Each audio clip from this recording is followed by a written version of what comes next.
Welcome back to Fired Up Garage. We are up here in the Smoky Mountains, and we're doing a quick review for you on this Stowaway2 Cargo box that we've got on the back of the Durango here. It's in my family, it's in my blood. For 100 years we've been firing them up. So we'll start out right here. This box is lockable, and you can see that it has kind of a combination here. This is the latch.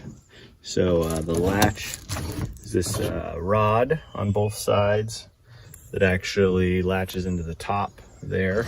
So a pretty substantial latching system, and then it's got a key lock underneath that so you can lock it out so that people can't open that. Then also, but they've actually bored drain holes here that go all the way through to the body and out the other side, so any water that gets caught in this trough here isn't going into the box. It's going to run out through these weep holes or drain holes down along the top there. So like I said, we've used this a bunch of times. I've never had any water in it, even while it's on the car in a bad storm, all those kind of things. So it's been working great for us. It does have a plug down here in the bottom of the box, so you can rinse the thing out. So if you haul a bunch of river stuff in it or go to the beach or whatever and you get it full of sand or just needs to be cleaned out, you can rinse the whole box out there. The first one, like I said, that I had was a fixed mount, which was okay, but I really didn't like that I couldn't get into the back door on the SUV on these trips. And so this time we opted for the Swingaway mount. You can see the Swingaway mount system here.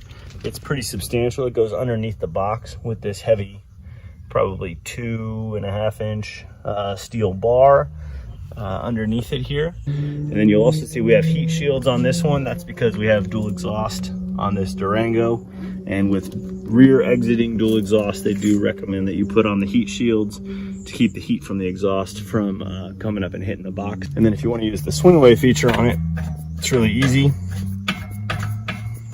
They run the cables long enough so you actually don't even have to unplug it, any of the wiring from it, but you'll just loosen that up there. And over here on the other side, we've got a pin to pull.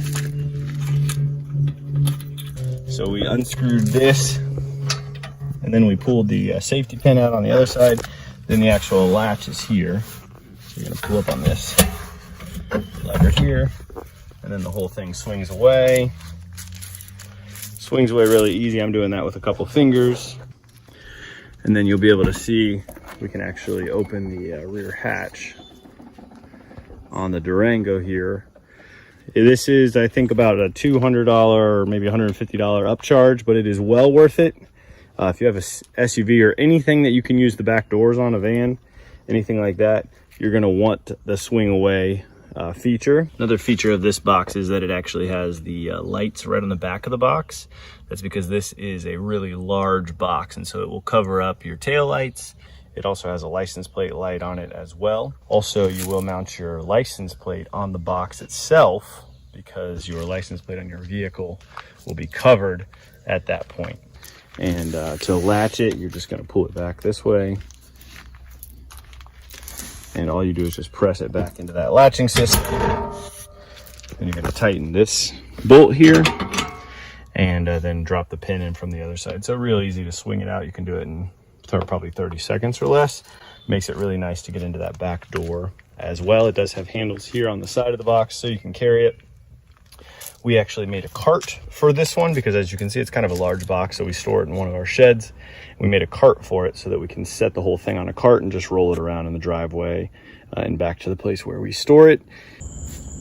There you can see the cart that I made for this. You can't really carry this box by yourself, except for maybe a couple feet if you really need to. It's big, heavy, awkward. So I designed the skid so that that metal frame sits directly on top of the skid, and then usually I throw one strap over it, just a ratchet strap over it, strap it on there, then I can wheel it around. I store it in one of the sheds. And you do need some tools to get this on and off, so we keep a bag with the crescent wrench in there to take off the hitch tightener. Also in there we keep a couple of screwdrivers because you do have to move your license plate onto the box when you're using it. And we just keep all that stuff handy here so we don't have to go look for it every time, and take it with us on the trips. And one more thing to consider here, we got the locking hitch pin. This one just uses a little barrel key. I think these are like 30 bucks or something like that, but a worthwhile investment, because without this, then someone can just pull that clip off of there, pull the hitch pin, and they can take your box away. And with these boxes being 750 or 900 bucks, you don't want that to happen. So this is a pretty good investment here for 30 or 40 bucks. Now you may be wondering, how does it affect the towing? Do you feel it back there? Do you feel any wind or turbulence from the box? Do you feel the weight back there? We haven't noticed any of that. It's just like you're driving with nothing on the back. It drives great, pulls great, no noise, it's quiet, no shake, no rattle, no roll, none of that stuff. So what's our final conclusion on this one? We love it. Highly recommended. If you're looking for a cargo box, definitely consider the Stowaway 2.